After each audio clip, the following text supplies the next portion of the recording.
Chrysler Turbine Car. The Chrysler Turbine Car is an experimental two-door hardtop coupe powered by a turbine engine and manufactured by Chrysler from 1963 to 1964. The bodywork was constructed by Italian design studio Carrozzeria Ghia, and Chrysler completed the final assembly in Detroit. A total of 55 cars were manufactured, 5 prototypes, and a limited run of 50 cars for a public user program. All have a signature metallic paint named Turbine Bronze, roughly the color of root beer. The car was styled by Elwood Engel and the Chrysler Studios, and featured power brakes, power steering, and a torque flight transmission. The Chrysler turbine engine program that produced the turbine car began in the late 1930s and created prototypes that completed long-distance trips in the 1950s and early 1960s. The A831 engines that powered the Ghia-designed turbine car could operate on many fuels, required less maintenance, and lasted longer than conventional piston engines, although they were much more expensive to produce.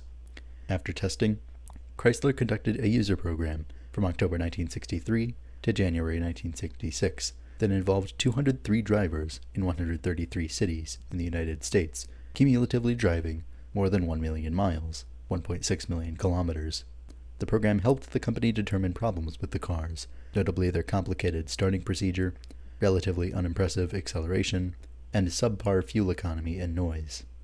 The experience also revealed advantages of the turbine engines, including their remarkable durability, smooth operation, and relatively modest maintenance requirements. After the user program ended in 1966, Chrysler reclaimed the cars and destroyed all but 9. Chrysler kept 2 cars, 6 are displayed at museums in the United States, and 1 is in a private collection.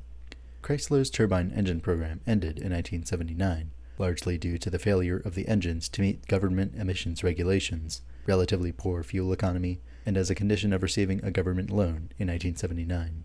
Background: Chrysler began researching turbine engines for aviation applications during the late 1930s, led primarily by executive engineer George Huebner. After World War II, Huebner was part of a group of engineers who began exploring the idea of powering a car with a turbine.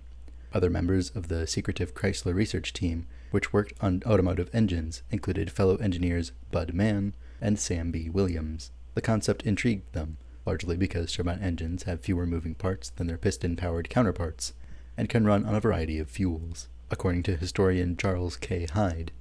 By the mid-1950s, Chrysler led the way in terms of gas turbine research, although General Motors and Rover also built operational turbine cars after World War II. After improving their turbine design, most notably by engineering a regenerator to resolve an issue with heat exchange, the Chrysler team's efforts reached early maturity when they mated a turbine to an otherwise stock 1954 Plymouth Belvedere. Heating and cooling and emissions and exhaust were among the principal engineering challenges which faced the turbine engine. Chrysler tested the Belvedere, claiming that its turbine engine contained 20% fewer parts and weighed 200 pounds less than comparable conventional piston engines. On June 6, 1954, the company publicly unveiled the turbine-powered Belvedere at its Chelsea Proving Grounds in Chelsea, Michigan, in front of over 500 reporters.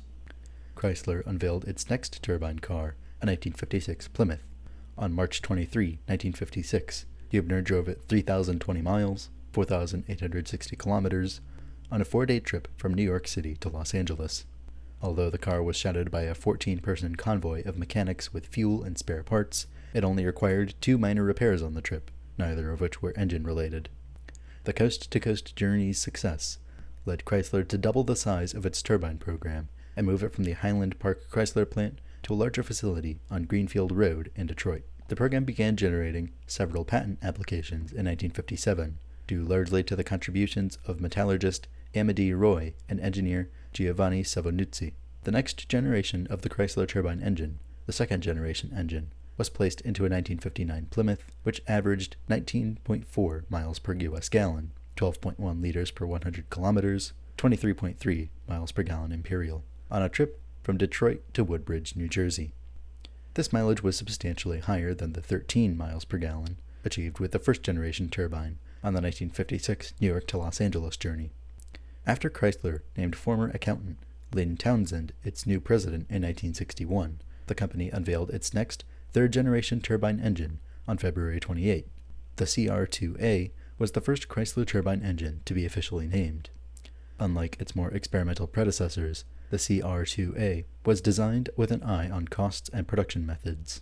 While the engine was under development in May 1960, Hübner said that it would serve as its own torque converter, generate 140 horsepower, and have an acceleration lag of 1.5 seconds, compared with 9 seconds for its predecessor, and weighed 150 to 450 pounds less than a comparably sized piston engine.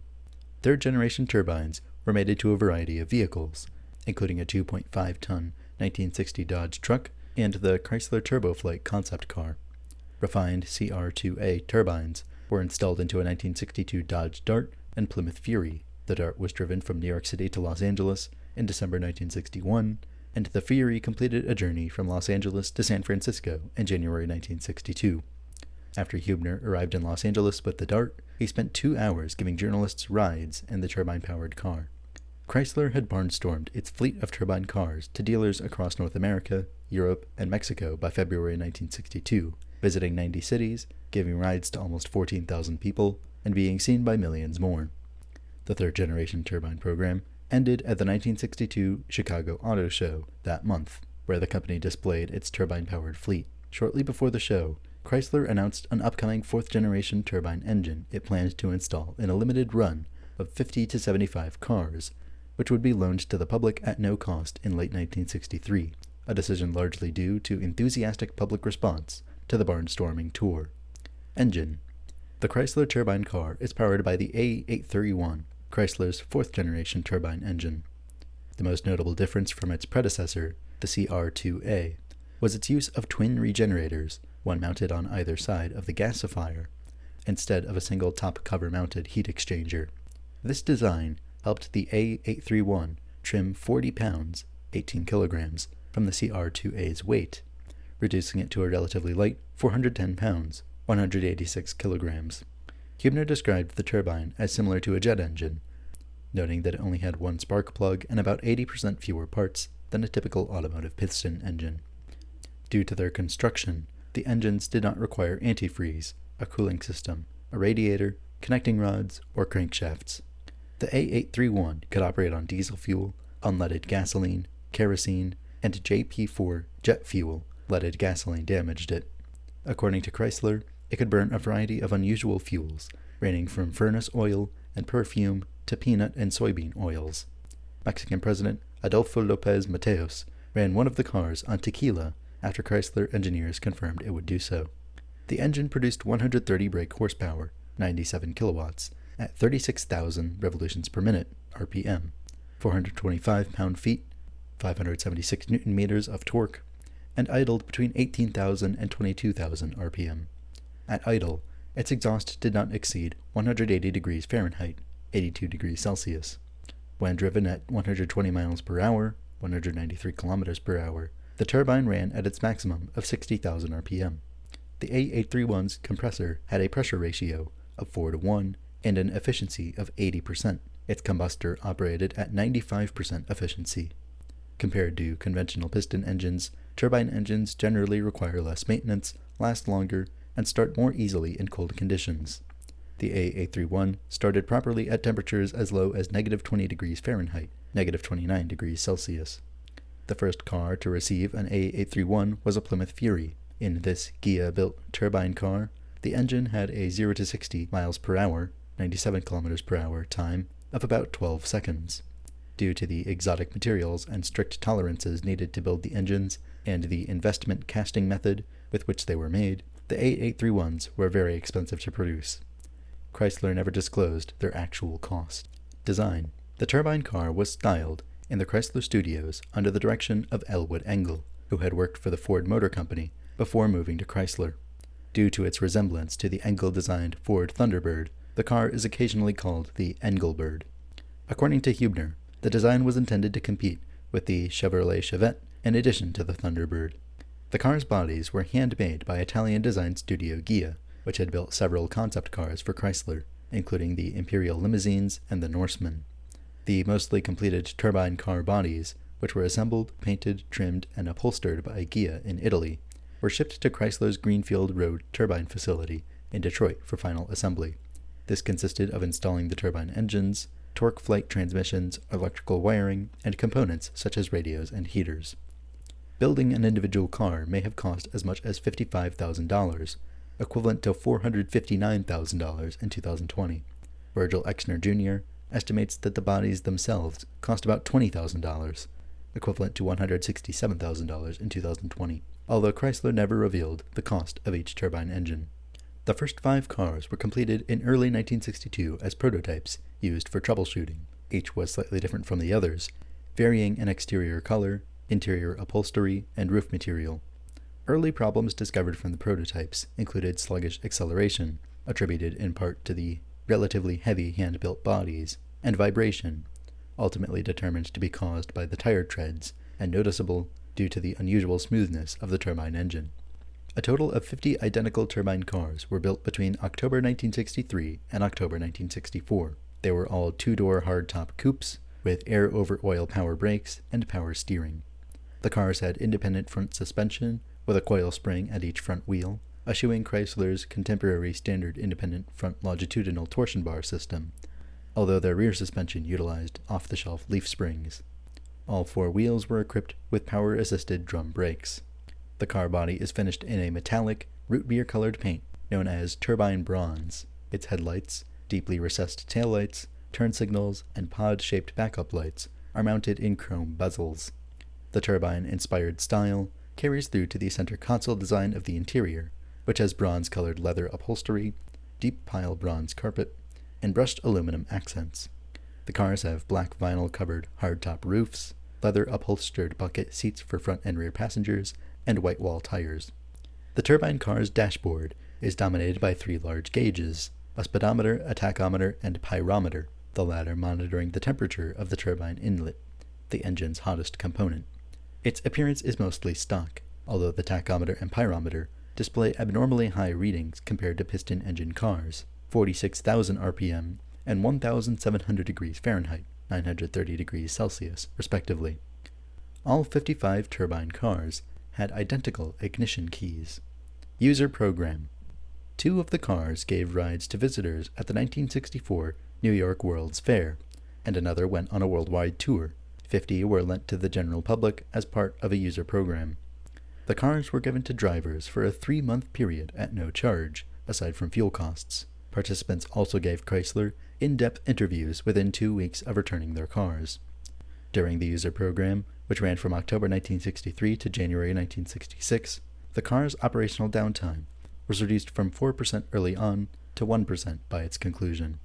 The user program helped identify a variety of problems with the cars, including starter malfunction at high altitudes, difficulty in mastering the unusual 8-step starting procedure, which, for some users, resulted in engine damage, and the car's relatively unimpressive acceleration. Nonetheless, the turbine engines were remarkably durable in comparison to contemporary piston engines. The most cited advantages of the turbine engine, according to the participants' interviews, were its smooth and vibration-free operation, reduced maintenance requirements, and ease of starting in different conditions. The most common complaints concerned its slow acceleration, subpar fuel economy, and relatively high noise level. Investigating the latter complaint, Chrysler found that the distinctive sound of the car's turbine, reminiscent of a jet engine, was positively received by about 60% of those involved in the user program and disliked by about 20% of their fellow users. The cars had conspicuous warning labels cautioning drivers to avoid using leaded gasoline. Although the turbine engine could run using unleaded fuel, it left debilitating deposits in the engine. This left Chrysler recommending against the very fuel that was most common and easily obtained at the time of the program. Fuels commonly used by those participating in the user program included diesel and home heating oil. More than 1 million miles, 1.6 million kilometers, were accumulated in testing by the 50 cars given to the public, which were driven by 203 users before the program ended in January 1966. The users lived in 133 cities in the 48 contiguous states and Washington, D.C. 180 were male and 23 were female. Their ages ranged from 21 to 70, and 60% were Chrysler owners. Legacy. In April 1966, Product Planning and Development Vice President Harry E. Cheeseborough noted that the 50 test cars would be taken off the road regardless of whether the Chrysler Turbine Car went into production. Chrysler destroyed 46 of the cars after it finished the user program and other public displays. 45 of the cars were burned and crushed at a scrapyard south of Detroit, and the other was destroyed at Chrysler's Chelsea Proving Grounds. A widely circulated explanation was that the cars were destroyed to avoid a substantial tariff on the imported Ghia bodies, although author Steve Leto claims that this idea has been largely discredited. The destruction of the cars was in line with the automobile industry's practice of not selling non-production or prototype cars to the public. According to Leto, the decision was influenced by Chrysler's public relations concerns, the potential difficulty of keeping the cars running, and fears that owners would replace the turbine power plants with piston engines. A Chrysler executive was quoted in Look, "Our main objective is research, and we did not want turbines turning up on used car lots." A similar practice was later used by General Motors with its EV1 when it terminated the program and destroyed most of the cars in 2003. Chrysler's development of turbine engines continued from the late 1960s into the 1970s, resulting in the creation of fifth and sixth generation engines. The turbines ultimately failed to meet government emissions regulations and had relatively poor fuel economy, despite promising early results and a $6.4 million contract from the Environmental Protection Agency. According to Charles K. Hyde, the company's effort to enlarge and diversify its turbine program was unsuccessful and spread its already thin executive talent pool even thinner. An October 1967 Department of Commerce report concluded that the turbine engine was unsuited to automobiles. Development continued on automotive turbines, in part because turbine exhaust systems contained fewer unburned hydrocarbons and lower concentrations of other pollutants. In March 1971, the Williams Research Corporation continued developing a turbine engine with funding from the National Air Pollution Control Administration. Chrysler's turbine engine development continued through the mid-1970s, with later compact versions of the engines installed in the Dodge Aspen. However, the program and the seventh-generation engine were discontinued in 1979 as a requirement for the Chrysler Corporation Loan Guarantee Act of 1979, as well as due to its inability to attain fuel economy goals. One Chrysler turbine car appeared in the 1964 film The Lively Set, painted white with blue racing stripes. It was the only turbine car not painted bronze. 9 Chrysler turbine cars have survived. 3 were initially retained by Chrysler, 2 of which it still owns. 6 are on display at museums around the United States, and 1 is owned by a private collector. Chrysler has displayed one of its cars at the Walter P. Chrysler Museum in Auburn Hills, Michigan. 5 of the 6 cars currently on museum display were donated to the Detroit Historical Museum, the Henry Ford Museum in Dearborn, Michigan, the Museum of Transportation in Kirkwood, Missouri, the Peterson Automotive Museum in Los Angeles, and the Smithsonian Institution in Washington, D.C. In 2005, the Detroit Historical Museum lent its car, which had been in warehouse storage, to the Gilmore Car Museum in Hickory Corners, Michigan.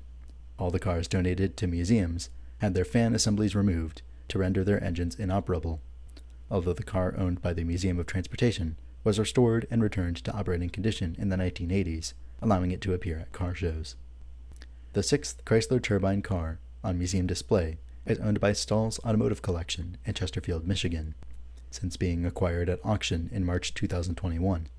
This car was originally donated to the former Hera Collection in Reno, Nevada, later purchased by Domino's Pizza founder Tom Monaghan, and then sold to Frank Kleps of Fort Wayne, Indiana. The only other turbine car ever to be privately owned is currently in the collection of comedian and television host Jay Leno, who purchased one of the 3 cars originally retained by Chrysler in 2009. Leno's car was featured in the BBC television show James May's Cars of the People. Both his car and the car now owned by Stahl's Automotive Collection are operational.